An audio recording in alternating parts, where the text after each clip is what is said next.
So my name is Conar O'Niйл. I work with the European Youth Forum, which is the largest body of youth organisations in Europe. So we advocate for young people's rights and the rights of youth organisations at the European level. And we're here in Varna because, as hopefully viewers will know, Varna will be the European Youth Capital 2017. So this visit is kind of our pre-year monitoring, where we come to meet the youth organisations and the municipal staff and the mayor and all the partners of the year to see how their progress is going and prepare for next year. Okay, so what's your impressions first from the city? I know it's been only 2 days, but you've got your first impressions here. What's your impressions from Varna? Well, it's been amazing. Everyone has been so welcoming from the minute I stepped off the plane yesterday. We've been very busy, trying to meet as many of the different stakeholders as possible, as many youth organisations as possible. The weather is also beautiful. It's much nicer than rainy Brussels, and I'm excited to see what it's like in July, when I've heard it's even more beautiful. But yeah, it's been really great. There's just even from the short amount of time we've had here, we've met so many different people who have so many different ideas for next year. You can already feel the enthusiasm, so I'm hoping that continues to build, and yeah, really impressive. Okay, so what's your impressions from the mayor, from the municipality? You've met them? I think really positive so far. It's not always a given that you're going to get a municipality that's very open and kind of supportive of the project, and that's what we really try and do. But we met with the mayor today, and we've been with most of his staff for the last 2 days, and the real impression we got was that their door was open. They seem very committed to the project. There's going to be funding made available, there's going to be support staff there, and they really seem, importantly, willing to do it not for young people but in partnership with young people. That's really the whole aim of the project, is that the municipality doesn't put these systems in place and just say, here, we've done this for you, but it empowers young people and does it with them. So it's a real partnership, and they seem open to do that. You've met some youth organizations. What's your impressions from them?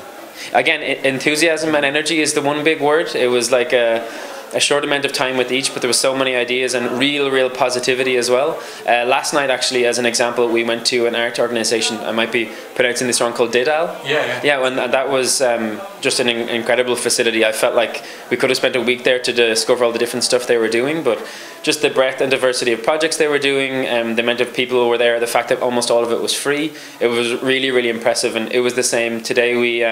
We were in the park with a cycling organisation as well, who again have nothing but endless ideas for next year. So really positive impression.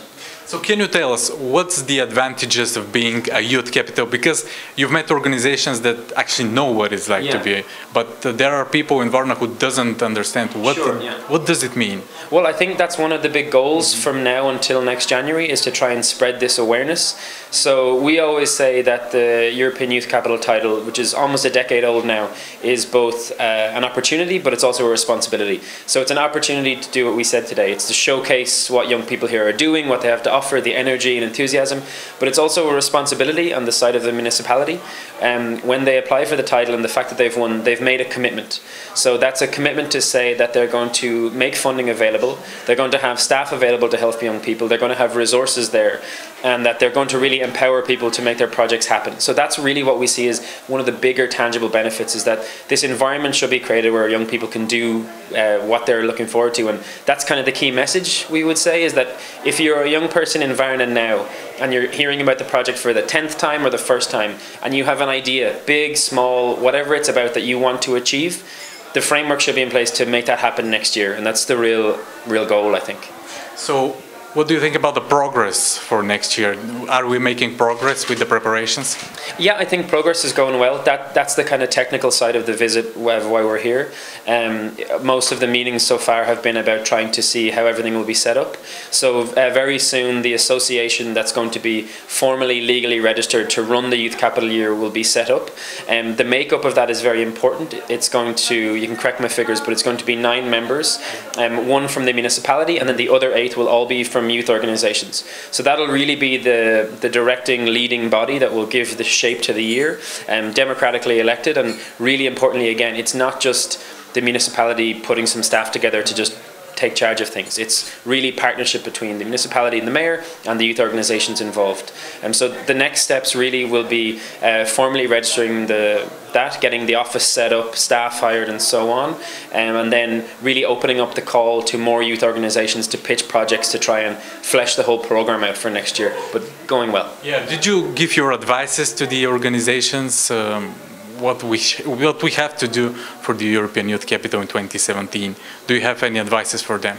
I think the biggest thing is just to get involved. There's no set template or set way to do the whole project. It's supposed to be as open and creative. Actually, Varna's slogan, and one of the big things that the jury who award the title really liked, was this innovative idea.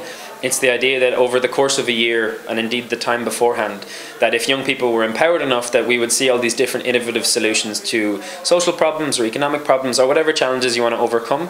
So I think the key message for a young person is that you can do whatever you want. There is no limit or boundary here. It has to be feasible and so on, but if there's an idea, to just get involved and try and make it happen, and the answer should more often than not be yes rather than no. And the municipality certainly told us today that that's the attitude they're going to try to take. That's great. Will European Youth Forum come again to see what's the progress? Yes, absolutely. We'll be back at several times during the year to do similar technical visits like this. So we'll meet with the mayor and we'll look over the bid in detail and the programme and see where is progress going well, where is it a little bit slower, and how can we help. And then also our member organisations. So we have youth organisations that are members from all across Europe, over 100. We'll be here at various times during the year. We're trying to push conferences here. We really want to try and make sure that next year, and also to an extent this year, Varna is like this youth hub for Europe. It's where youthful things happen. So that's the goal, I think.